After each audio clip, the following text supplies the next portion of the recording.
One thing that's on everybody's mind recently is hygiene, keeping clean, keeping germ-free. But that shouldn't change when you come out into the woods. The same thing should apply. So today I'm going to talk about some things that I do and some items I carry along with me to keep myself clean when out in the woods.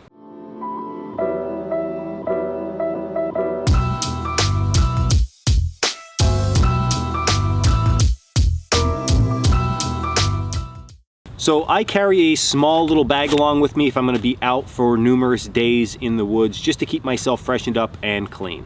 First thing is toothpaste and a toothbrush. This is going to just make you feel better every morning and evening when you brush your teeth and they're all nice and clean. Now the second thing that I do very often when I'm out in the woods is I try to keep my hands and my face nice and clean. So anytime I walk past the water source, if I could just rinse my hands off and just shake them out, it's going to get a lot of that surface dirt off and it's going to make me feel a little bit cleaner. I can also rinse my face off depending on what time of the year it is. Dead of the winter, of course, I don't do that, but in the summer, just throwing some water on our face, wiping ourselves off and keeping our hands clean is going to make us feel that much better.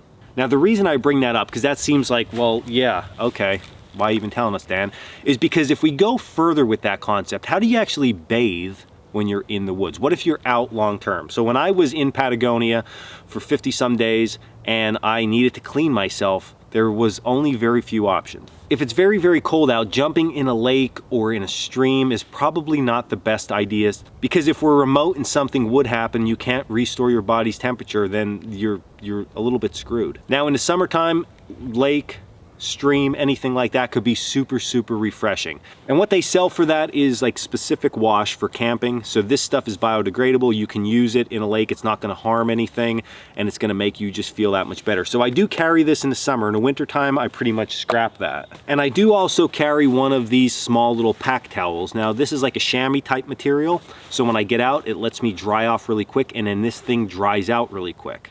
So in the summertime, when it comes to whole body cleaning, I like to just get in the water source, use a little bit of that soap if I have it, and then I have something to dry off with. But like I said just a second ago, in the wintertime, that's not always an option. So my normal go-to has always been to get my bush pot, fill it up, and boil water. Once that water comes to a boil, I usually take either my signal flag or the cotton material that I have and I throw it inside and I allow it to boil.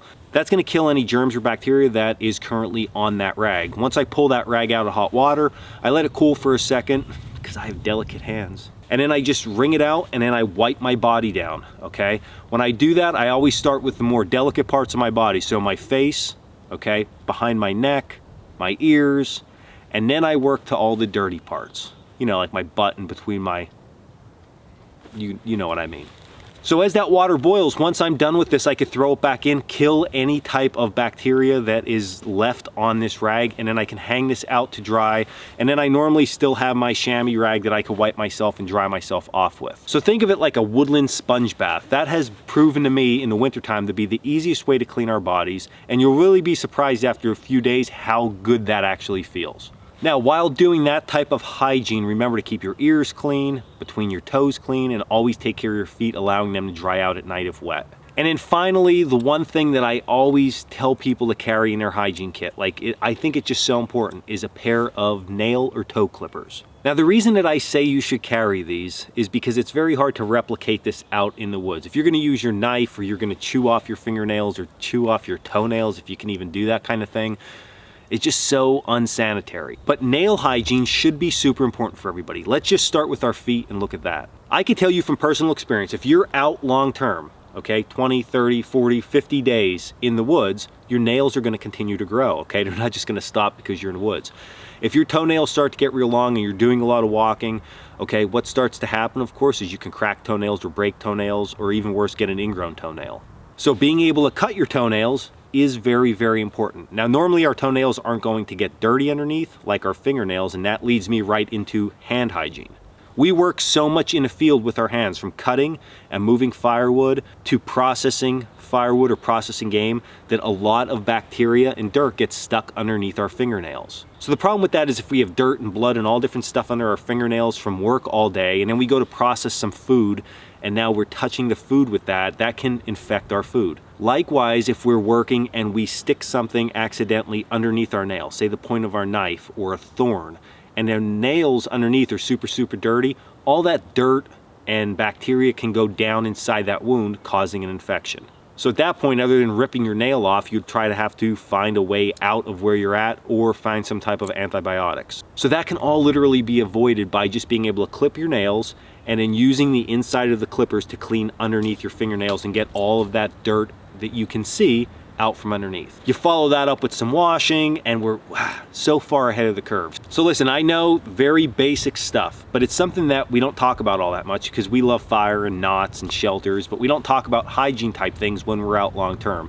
So when you are out, just try to think about a hygiene kit as being very simplistic, something that's easy to carry, something you don't want to just leave behind because it's too cumbersome to carry, and something that fulfills all those needs, something that you can clean your entire body with, brush your teeth, and you can have good feet and hand hygiene. So again, toothpaste and a toothbrush, some type of rag to wash our body with, and a pair of fingernail clippers, game over. You really have a good setup there with very minimal stuff. So it's just something else for everybody to think about while we're in this time right now that we are hyper vigilant around hygiene and healthcare. So think about it, and if you have anything different that you just love to carry, leave it in the comments below, and I'll check it out. So this was Dan Walk with Coalcracker Bushcraft. Hope you enjoyed this video. As always, check us out at coalcrackerbushcraft.com, and until the next video, stay in the woods.